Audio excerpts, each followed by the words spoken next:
ተአምረኛው የኢትዮጵያ የመሳሪያ ልዕልና ግብጽ የተከለከለችውን ጀት ኢትዮጵያ እጅ ውስጥ እንዴት ገባ?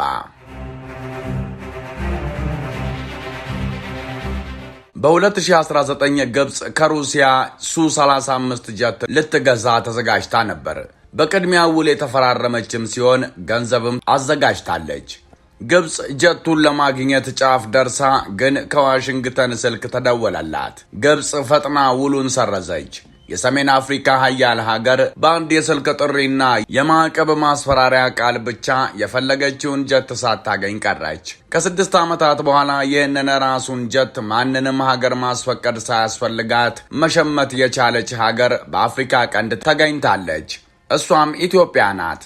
ሰላም ጤና ይስጥልን። የከበረ ሰላምታ ከሰሞነኛ ሰምታችኋል ይድረሳችሁ። ሁለት ባላ ትከል አንዱ ሲሰበር በአንዱ ተንጠልጠል።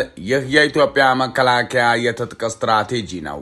ሀገራችን ታዲያ የመሳሪያ አቅርቦቷ እንዳይነቃነቅ በፈለገችው ጊዜ የፈለገችውን መሳሪያ እንድትሸምት የሚያደርጓትን 5 አስደናቂ ባላዎችን በ5 ሀያላን ሀገሮች ላይ ተክላለች።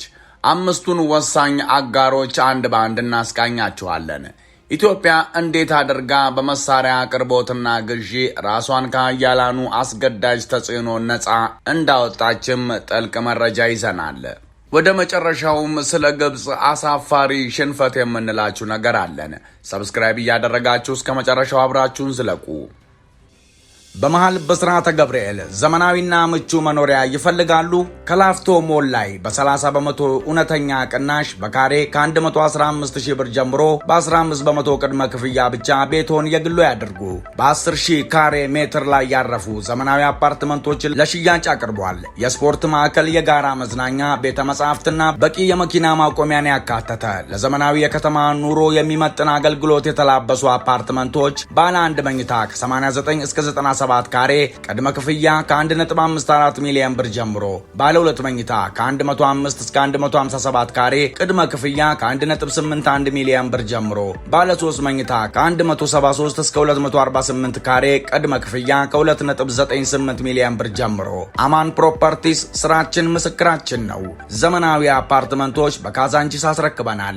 በሽሮ ሜዳ፣ መገናኛና ቦሌም እያስገነባን እንገኛለን። ለበለጠ መረጃ በስልክ ቁጥር 0942943333 ወይም 0944693333 ይደውሉ። አማን ፕሮፐርቲስ፣ ንብረቶ በአስተማማኝ እጆች። 5 ባላ ትከል አንዱ ሲሰበር 4 ይቀርሃል።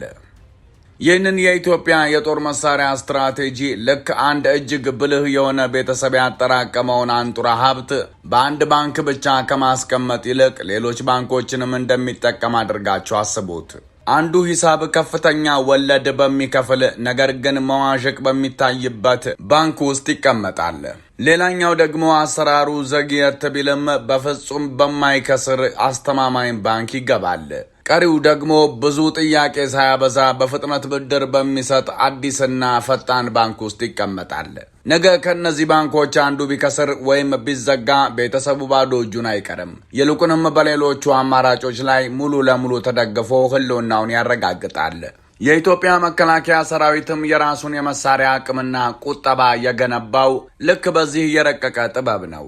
ሀገሪቱ ሩሲያ፣ ቻይና፣ ቱርክ፣ የተባበሩት አረብ ኤሚሬቶችና ኢራን በሚባሉ 5 የተለያዩ የየራሳቸው ፍላጎት ባላቸው ዓለም አቀፍ የመሳሪያ ባንኮች ላይ እምነቷን ጥላለች። እስቲ እያንዳንዳቸውን የኢትዮጵያን ዲፕሎማሲያዊ አካውንቶች ከፍተን እንመርምራቸው።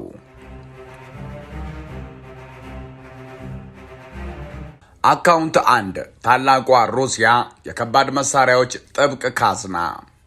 ሩሲያ ለኢትዮጵያ አስተማማኝ የረጅም ጊዜ አጋር፣ የክፉ ቀን ደራሽ፣ በተፈለገችበት ጊዜ የምትደርስ አንደኛ ደረጃ የጦር መሳሪያ ካዝና ናት። በቅርቡ የተሰማው ወሳኝ የመሳሪያ ሽያጭ ስምምነት በራሱ ብቻውን እልፍ ጉዳዮችን ይናገራል።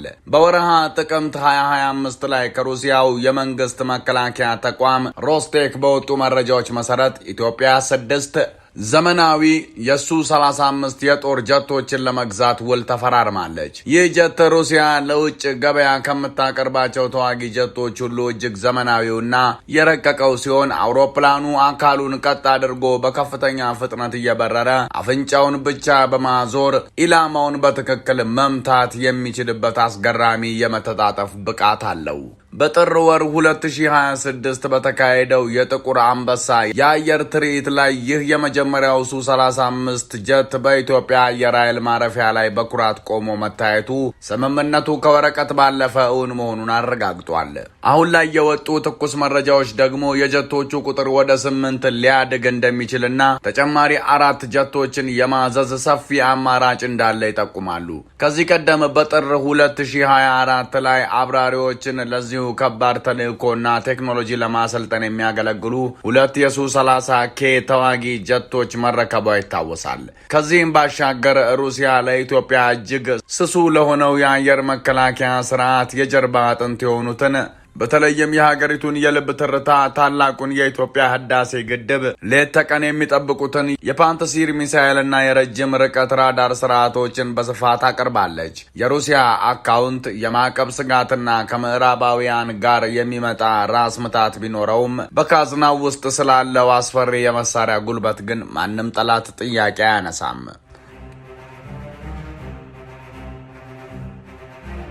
አካውንት 2 ቻይና የማይቋረጠው የመሳሪያ የብዛትና የቴክኖሎጂ ፈጠራ ማዕከል። ሩሲያ ጥብቅና አስተማማኝ የብረት ካዝና ከሆነች ቻይና ደግሞ ገቢው መቼም የማያቋርጥ ቋሚ የቁጠባ ሂሳብ ናት። በህዳር ወር 2023 ኢትዮጵያ ኖሪንኮ ከተባለው ግዙፍ የቻይና አምራች ኩባንያ 32 SH-15 ራስ ገዝ መድፎችን ተረክባለች። እነዚህ በከባድ ተሽከርካሪ ላይ የተገጠሙ መድፎች እስከ 50 ኪሎ ሜትር ርቀት ላይ ያለን ኢላማ ያለምንም ስህተት በትክክል መምታት የሚችሉ ናቸው። ነገር ግን የኢትዮጵያ መከላከያ ሰራዊት አስገራሚው ጥበብና ልህቀት የሚታየው ቀድሞ በነበራት አሮጌ የቻይና መሳሪያ ላይ በሰራችው የማሻሻያ ስራ ላይ ነው። ወታደሮችን ለማጓጓዝ ብቻ ያገለግሉ የነበሩትን የቻይና WZ-551 ተሽከርካሪዎች በመውሰድ የቀድሞ የሶቪየት ህብረት መድፎችን ከላይ በማዋሃድ ገጥማላቸዋለች። አስፈላጊው የመለዋወጫ እውቀትና ብልሃት በሀገር ውስጥ ስለነበራት ብቻ ተራ ወታደር አጓጓዥ የነበሩትን መኪኖች ወደ አስፈሪና ተንቀሳቃሽ ታንክነት ቀይራቸዋለች። ይህ የቻይናን አካውንት በአንድ ምስል ቁልጭ አድርጎ ያሳየናል። ሁልጊዜ እጅግ የሚያንጸባርቅና ውድ አማራጭ ባይሆንም ምንጊዜም በክምችት ውስጥ ያለ ዋጋው ተመጣጣኝ የሆነና ሲፈልጉ ወጪ ለማድረግ ወይም የራሳቸውን ፈጠራ ለመጨመር ምንም ችግር የማያመጣ እጅግ አስተማማኝ የክፉ ቀን አጋር ነው።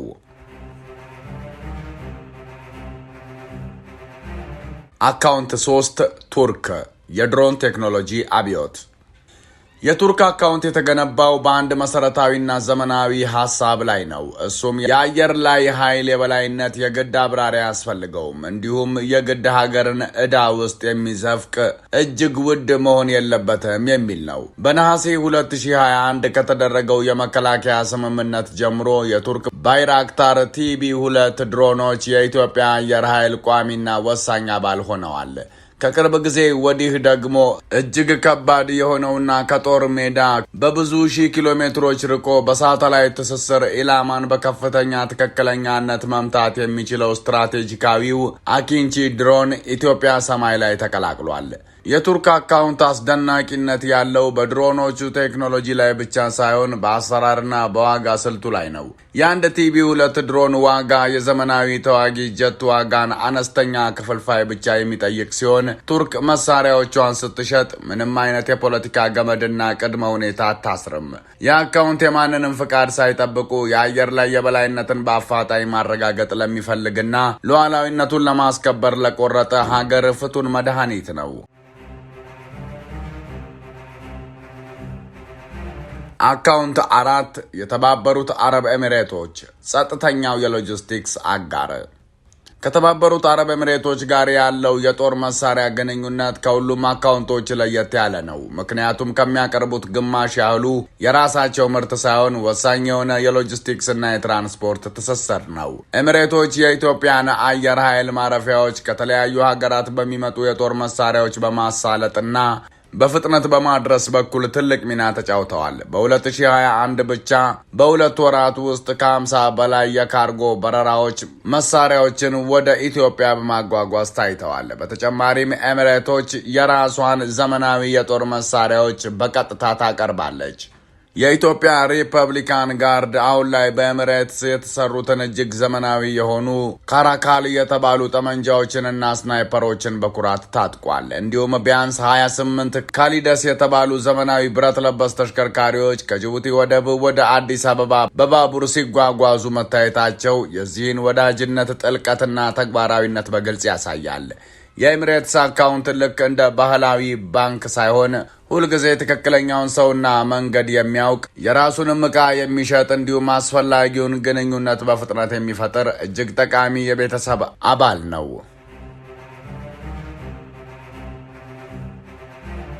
አካውንት 5 ኢራን፣ ድብቁና ገለልተኛው አማራጭ። ኢራን ማንም በይፋ አደባባይ ወጥቶ የማይናገርላት ነገር ግን በወሳኝ የህልውና ሰዓት ፈጥና የምትደርስ ድብቅና ገለልተኛ አካውንት ናት። ምንም እንኳን በወቅቱ የተባበሩት መንግስታት ድርጅት ጥብቅ ማዕቀብ ቢኖርም የኢራን ሞሃጀር 6 ተዋጊ ድሮኖች ወደ ኢትዮጵያ መግባታቸውንና በአፋር ክልል በሚገኝ አየር ማረፊያ ላይ መታየታቸውን የተለያዩ መረጃዎች አረጋግጠዋል። ኢራን ማዕቀቡን ወደ ጎን በመተው ለኢትዮጵያ ፈጥና ደርሳለች። የዚህ የኢራን አካውንት ልዩ ባህሪውና ትልቁ ጥንካሬ ያለው ስርዓቶቹ ከሌሎች ጋር አለመቀላቀላቸው ላይ ነው። የኢራን ድሮኖች የሚተኩሱት የኢራንን የጦር መሳሪያና ጥይት ብቻ ነው። የቱርክ ድሮኖች የቱርክን፣ የቻይናዎቹም የቻይናን ብቻ ይጠቀማሉ። ይህ በአንድ በኩል ሲታይ ክፍተት ወይም ድክመት ሊመስል ይችላል። ነገር ግን በኢትዮጵያ የረቀቀ የመከላከያ ስትራቴጂ በጥልቀት ሲታሰብ ኢትዮጵያ ለአየር ጥቃቶቿ 3 ሙሉ በሙሉ ነፃ የሆኑና የማይገናኙ የአቅርቦት ሰንሰለቶች አሏት ማለት ነው። አንዱ አቅራቢ ሀገር ፊቱን ቢያዞር ወይም ቢደርቅ እንኳን ሁለቱ ያለምንም ችግር በረራቸውን፣ ጥቃታቸውንና ሀገር የመጠበቅ ተልዕኳቸውን በድል ይቀጥላሉ።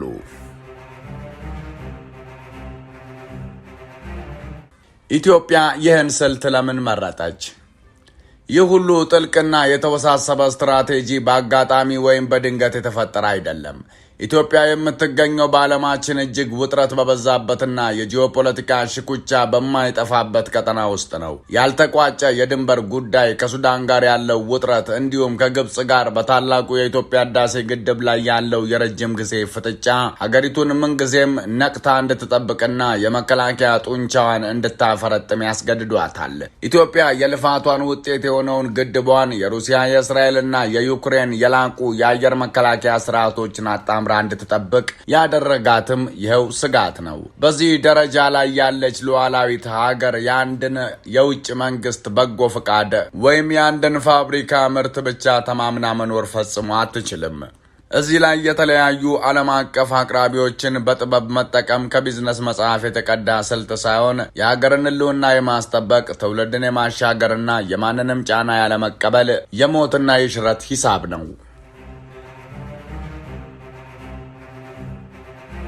ታላቁ የታሪክ እሽክርክሪትና የካይሮ ሽንፈት።